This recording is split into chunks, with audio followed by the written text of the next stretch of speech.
రేపటి నుంచి తెలంగాణ అసెంబ్లీ శీతాకాల సమావేశాలు ప్రారంభం కానున్నాయి. ఉదయం 10:30 గంటలకి అసెంబ్లీ సమావేశాలు ప్రారంభమవుతాయి. అసెంబ్లీ అధికారులతోటి మంత్రి శ్రీధర్బాబు సమావేశమయ్యారు.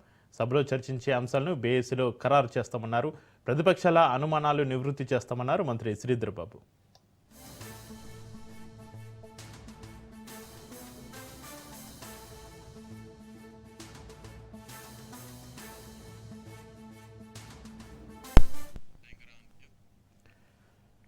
తెలంగాణ అసెంబ్లీ సమావేశాలకు మాజీ సీఎం కేసీఆర్ హాజరయ్యే అవకాశం ఉంది. ఇందులో భాగంగా ఎర్రవెల్లి ఫామ్ హౌస్ నుంచి గులాబీ బాస్ హాజరు కానున్నారు.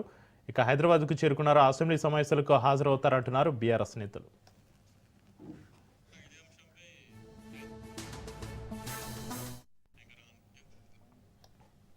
ఇక రేపటి నుంచి తెలంగాణ అసెంబ్లీ సమావేశాలకు మాజీ సీఎం కేసీఆర్ హాజరయ్యే అవకాశం కనిపిస్తుంది. ఇక ఇదే అంశానికి సంబంధించి మరింత సమాచారాన్ని మా ప్రతినిధి సైదులు ఫోన్లైన్లో అందిస్తారు. సైదులు.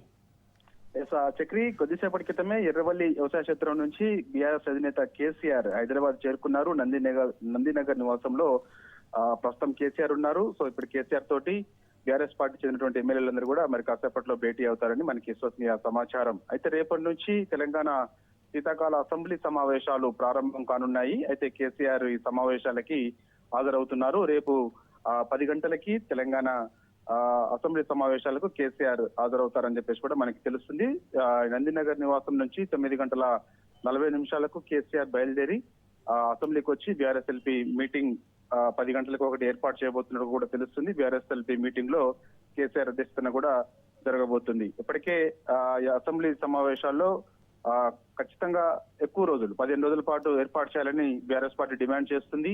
అసెంబ్లీ సమావేశాలు అనేక అంశాలపైన చర్చించాలని చెప్పేసి కూడా బీఆర్ఎస్ పార్టీ చెప్తూ వస్తుంది. కాబట్టి ప్రభుత్వం అవలంబిస్తున్న తీరు పట్ల ఇప్పటికే బీఆర్ఎస్ పార్టీ ప్రజాక్షేత్రంలో ప్రభుత్వ తీరు నిండగడుతూ వస్తున్న నేపథ్యంలో ఇక అసెంబ్లీ సమావేశాల్లో కూడా అదే స్థాయిలో ప్రభుత్వ తీరు నిండగట్టాలని చెప్పేసి బీఆర్ఎస్ పార్టీ భావిస్తుంది. కాబట్టి పాలమూరు రంగారెడ్డి ఎత్తిపోతల ప్రాజెక్ట్ కి సంబంధించి అన్యాయం జరుగుతుందని బీఆర్ఎస్ పార్టీ చెప్తూ వస్తుంది. 91 టీఎంసీల సామర్థ్యం కలిగినటువంటి పాలమూరు రంగారెడ్డి ఎత్తిపోతల ప్రాజెక్టు ఇవాళ 45 టీఎంసీలకే ఒప్పందం చేసుకోవడం ఇవాళ తెలంగాణ రాష్ట్రానికి తీవ్ర అన్యాయం చేసినట్టు అవుతుందని చెప్పేసి కూడా బీఆర్ఎస్ పార్టీ ప్రధాన ఆరోపణ. దానిలో భాగంగా ఇటు పాలమూరుకి, రంగారెడ్డికి, నల్గొండకి తీవ్ర అన్యాయం జరుగుతుందని చెప్పేసి కూడా బీఆర్ఎస్ పార్టీ చెప్తూ వస్తుంది. కాబట్టి పాలమూరు రంగారెడ్డి ఎత్తిపోతల ప్రాజెక్ట్ కి సంబంధించి రేపు చర్చకు పట్టుబట్టే అవకాశం ఉంది. కాబట్టి రేపు కేసీఆర్ కూడా హాజరవుతున్నారు. కాబట్టి అసెంబ్లీ సమావేశాలకి అసెంబ్లీ శీతాకాల సమావేశాలు కొంత వాడివేడిగా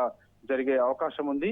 కాబట్టి చూడాలి. ఇక పాలమూరు రంగారెడ్డి ఎత్తిపోతల ప్రాజెక్ట్ కి సంబంధించి ఎట్టి పరిస్థితుల్లో కూడా అసెంబ్లీలో అంటే ఒకవేళ రాష్ట్ర ప్రభుత్వం చర్చకు తావునివ్వకపోతే మాత్రం వదులుకునే ఇడిచిపెట్టే ప్రసక్తే లేదని చెప్పేసి కూడా ఈ మధ్య కాలంలోనే బీఆర్ఎస్ ఎల్పీ బీఆర్ఎస్ రాష్ట్ర కార్యవర్గ సమావేశంలో కేసీఆర్ అధ్యక్షతన జరిగినటువంటి తెలంగాణ భవన్ లో కేసీఆర్ చెప్పడం జరిగింది. కాబట్టి ఖచ్చితంగా అసెంబ్లీలో పాలమూరు రంగారెడ్డి ఎత్తిపోతల పథకానికి సంబంధించినటువంటి అంశం ఖచ్చితంగా చర్చ చేయాల్సిందని చెప్పేసి కూడా బీఆర్ఎస్ పార్టీ పట్టుబడుతుంది. కాబట్టి రేపు కేసీఆర్ ఈ అసెంబ్లీ సమావేశాలకు హాజరవుతున్న నేపథ్యంలో ఖచ్చితంగా ఈ అంశంపైన ప్రధానంగా చర్చకు పట్టుబట్టే అవకాశం కూడా కనిపిస్తుంది. మిగిలిన అంశాలపైన కూడా బీఆర్ఎస్ పార్టీ ప్రత్యేక ఫోకస్ చేస్తుంది.